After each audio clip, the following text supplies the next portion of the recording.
I was all over Phineas and Ferb back when it started airing down here in February 2008.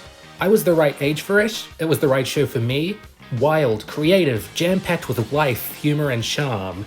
Two boys building anything in the world while their pet fights petty crime turned out to be a lot more sensical than initially expected. Even if the consequences of Phineas and Ferb's various inventions were usually brushed over.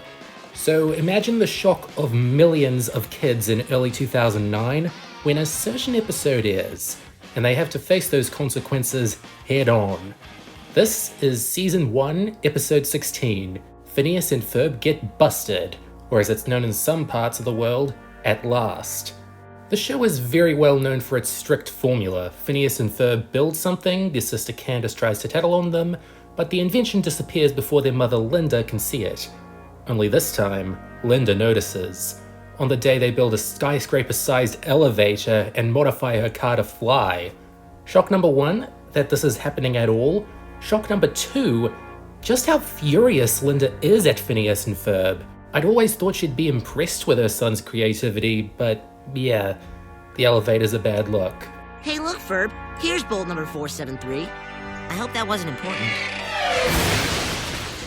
So they're sent away to a summer camp to be reformed, which is much more of a prison than a camp. And throughout these scenes at the Smile Away Reformatory, Phineas and Ferb's creativity and optimism are slowly squeezed out of them by the stern, no-nonsense Drill Sergeant Nasty. I'm not going to pretend this episode traumatized me or weighed down on me too hard, but this location and this mood was some of the grimmest stuff I was ever shown by Disney, including their much older material. From the moment their heads are shaved, they're trapped in an institution with a sociopath who won't relent until they've become child zombies. You can argue they're very basic characters compared to the rest of the cast, but Phineas and Ferb were put in an environment dedicated to destroying them, and it's chilling when they're cracked. These scenes are the most hard-hitting parts of the story, but most of the rest of the episode is still shrouded in this wet dry world-esque negative emotional aura. The central narrative is that Candace is at first happy that she's busted her brothers, but misses them and their wacky adventures before too long. So she teams up with Jeremy to break into the camp and retrieve them. I'm gonna bust my brothers! Didn't you already do that? Out! Bust my brothers out! Cool. They're able to do this by disguising themselves as TV personality Morty Williams, who takes sick pleasure in reporting on the camp. Those zombified brats are making me one rich. And they're chased by dogs and guards who'll attack anything with black curls and a mustache. There's already been adventure episodes, but they haven't had this sort of edge to them. But still, it's able to pull off some legitimately sweet moments. Like when Candace is remembering everything she loves about her brothers, being comforted by Jeremy when he says he's enjoying the adventure, and pleading with Phineas to build something that can save them. This is touching. It's always showing that these characters care for one another at the end of the day. That being said, they're very deceptive in nature, because when Perry and Doofenshmirtz show up, it all comes tumbling down again. Doof's machine knocks the drill sergeant off a cliff and he flat out dies, and the world around Candace becomes more surreal and dreamlike, culminating in Jeremy proposing to her. That's it! I'm dreaming! That would explain the talking zebra. Nah, I see him all the time. So you think it's all done. Candace has a nice story to tell the family at breakfast, with her weird dream ending with Perry being a secret agent. What a nice chill way to end the... Wait, what are you doing? Wait a minute, what's going on?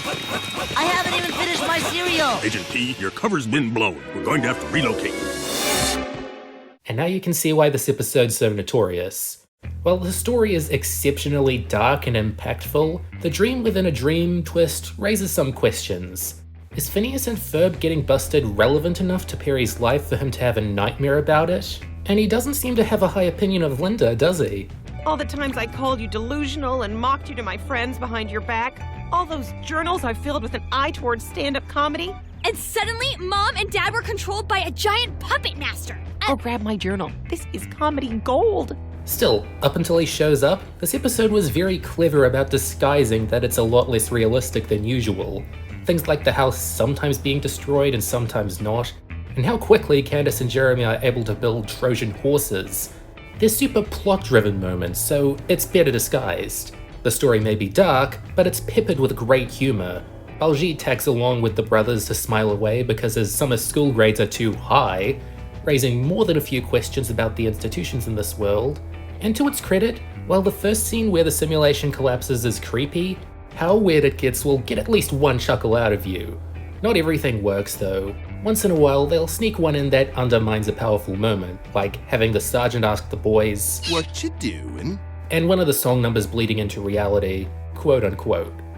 Oh my gosh, the songs, they're amazing. The Good Life is a nice little summer pop ditty. Chains on Me, conversely, is a dark, desolate number with hopeless lyrics. But the crown jewel is obviously the corn dog jingle. Corn dog, yummy, yummy, yummy. Little Brothers is alright too. This soft, sentimental look back to all the joy Phineas and Ferb have brought Candace over the years. We even get a glimpse at all of them meeting for the first time, and like all the show's portrayals of postmodern families, it's done impeccably. This is a nice little part of the show's history. Or is it? Because it's a dream within a dream, it's questionable whether the journey Candace goes on even matters. But one thing is for certain, that is one long arm. It's season 1, you're gonna notice an animation error or two, but the excellent style outshines the shaky substance. I never knew Grey could be so interesting, or just how off-putting Linda's face can be when she loses her cool. The voice actors each put in a top-notch performance. Special mention should go to Clancy Brown playing the sergeant, referencing his role in the Shawshank Redemption, but still making the role his own. Attention all personnel! 2 students have escaped with the help of Morty Williams, syndicated daytime talk show host. Weekday mornings, check local listings for time and channel. Ashley Tisdale gets to prove that she isn't a dime a dozen Disney Channel star. Candace is able to deliver kind words and larger-than-life drama within a matter of seconds without hesitation. You two can do anything! And that's why I've always been secretly proud to be your older sister! What have I done? What have I done? Geraldo Rivera is really good at being a slimeball, and his portrayal as Morty Williams is pretty decent too. This episode means a lot to me. It may not be a masterpiece, but it took Phineas and Ferb to a whole new level, and I was totally unprepared. I don't remember seeing a single commercial for this one, but I do remember Disney Channel advertising season 2 in the days following its premiere, so I was left under the impression that this was the season 1 finale. Now I know it was the 16th half-hour produced, but it's obvious why it was aired much later. It leaves too big of an impression to just be somewhere in the middle of the run. This is without a doubt the darkest episode of the series. Quantum Boogaloo and Night of the Living Pharmacists come close, but they don't have the raw dread at last commands. I'll chat more Phineas and Ferb eventually, but rest assured this is a great episode that you should check out again, and it's not even one of my top tiers. This show is pretty darn good. Goodbye for now. You'll be back.